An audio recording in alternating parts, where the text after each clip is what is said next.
하나님 말씀 마태복음 1장 18절로 21절 교독하도록 하겠습니다. 예수 그리스도의 나심은 이러하니라. 그의 어머니 마리아가 요셉과 약혼하고 동거하기 전에 성령으로 잉태된 것이 나타났더니 그의 남편 요셉은 의로운 사람이라 그를 드러내지 아니하고 가만히 끊고자 하여 이 일을 생각할 때에 주의 사자가 현몽하여 이르되 다윗의 자손 요셉아, 네 아내 마리아 데려오기를 무서워하지 말라. 그에게 잉태된 자는 성령으로 된 것이라. 아들을 낳으리니 이름을 예수라 하라. 이는 그가 자기 백성을 그들의 죄에서 구원할 자이심이라 하니라. 아멘. 원칙을 지키며 산다라는 제목으로 함께 은혜를 나누겠습니다. 11월 우리가 훈련하고 있는 품성은 신뢰성입니다. 하기로 한 일은 어떤 희생이 따르더라도 끝까지 완수하는 품성입니다. 오늘부터 3일 동안 마지막 3일 훈련할 실천사항은 원칙을 지키며 산다입니다. 원칙은 많은 경우에 두루 적용되는 기본적인 규칙이나 법칙을 이야기를 합니다. 어떤 공동체이든지 기본적인 원칙이 있죠. 이스라엘 백성들이 애굽 땅에 살 때에는 마치 하나님의 백성이 아닌 것처럼 그렇게 살았습니다. 그런데 하나님께서 그들을 하나님의 백성 삼으시기 위하여 출애굽 시키시죠. 그리고 시내산에서 언약을 맺으십니다. 그 언약을 통하여서 이스라엘 백성들은 하나님의 백성이 되고 그리고 하나님은 이스라엘의 왕이 되어지는 그런 원칙이 세워지는 것이죠. 이스라엘 백성들이 하나님의 백성으로 살아가기 위해서 하나님께서 크게 두 가지 원칙을 허락하십니다. 하나가 십계명이고 또 하나가 성막이죠. 기본적으로 지켜야 될 삶의 대원칙 십계명, 그리고 그것을 어겼을 때에 어떻게 회복될 것인가 하는 것을 말씀하신 것이 성막이었습니다. 지금 우리로 바꾸어 말씀을 드리면 성막의 모든 제도들은 예수님으로 말미암아 다 이루어졌죠.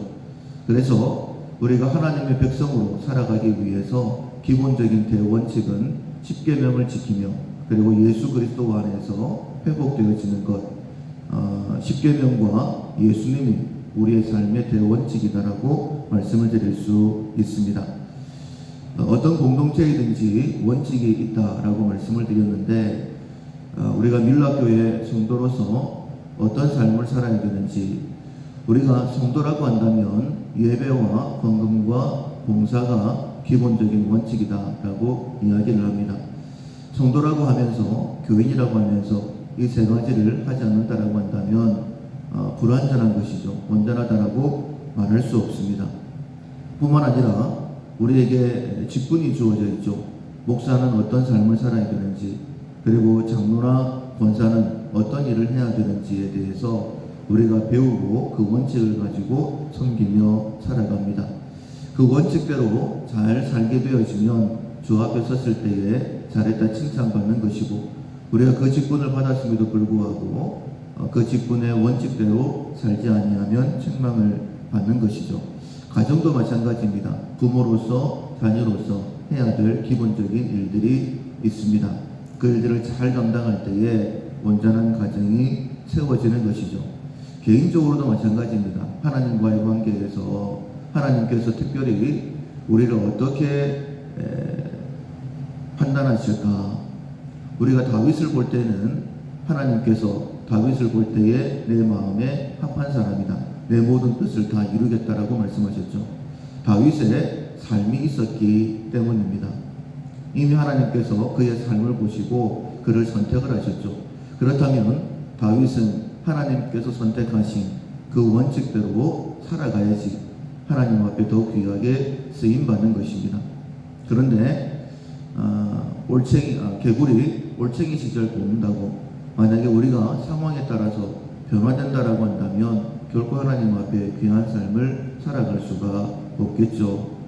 하나님께서 나를 택하신 이유, 나를 여기에 있게 하신 이유, 직장과 사업터에 있게 하신 이유, 하나님께서 왜 나를 거기에 두셨을까라는 것을 기억하고 살아가는 것, 그 원칙을 지키며 살아가는 것이 신뢰성의 마지막 실천 사항입니다.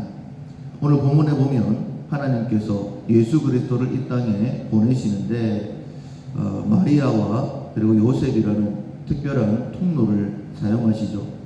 하나님께서 왜 마리아를 사용하셨을까?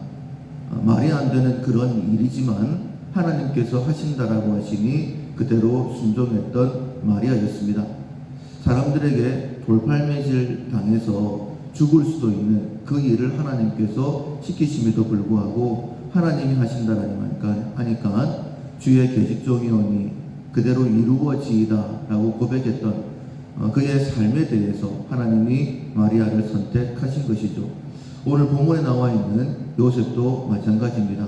하나님이 왜 요셉을 선택하셨을까? 오늘 본문에 보면 이렇게 말씀을 하십니다. 그의 어머니 마리아가 요셉과 약혼하고 동거하기 전에 성령으로 잉태된 것이 나타났더니, 지금 요셉은 성령으로 잉태된 것을 모릅니다. 그냥 약혼한 마리아의 배가 불러오고 있는 거예요. 그런데 19절에 그의 남편 요셉은 의로운 사람이라 그를 드러내지 아니하고 가만히 끊고자 하여. 원래 요셉은 의로운 사람이라는 거예요. 그래서 하나님께서 요셉을 택하신 것입니다.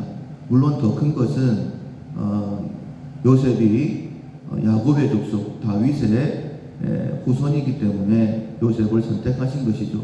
근데 그 많은 사람들 가운데에 특별히 요셉을 선택하신 것은 요셉이 의로운 사람이었습니다.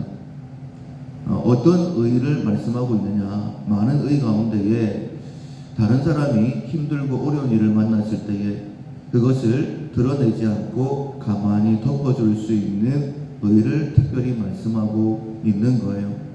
만약에 요셉이 마리아가 배가 불러올 때에 그것을 드러내고 보통 사람들이 행하는 대로 돌로 쳐 죽인다라고 한다면 하나님의 뜻이 이루어질 수가 없겠죠.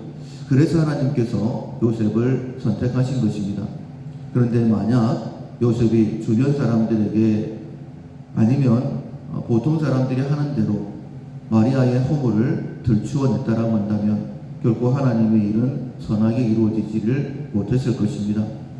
요셉이 하나님께서 그를 선택하신 대로 그 원칙을 따라 살아갔기 때문에 하나님께서 요셉을 선택하신 것이고 요셉을 통하여 하나님의 뜻이 이루어졌죠. 그것은 예수 그리스도가 이 땅에 태어나시는 것입니다.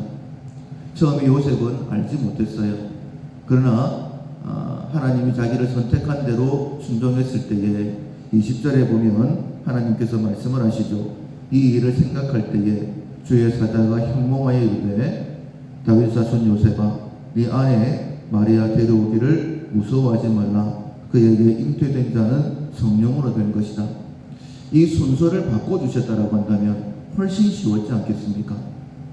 요셉에게 미리 네 아내 마리아가 잉태할 것인데 그것은 성령으로 된 것이다라고 말씀해 주셨다라고 한다면 누구든지 다 순종할 수 있었을 것입니다.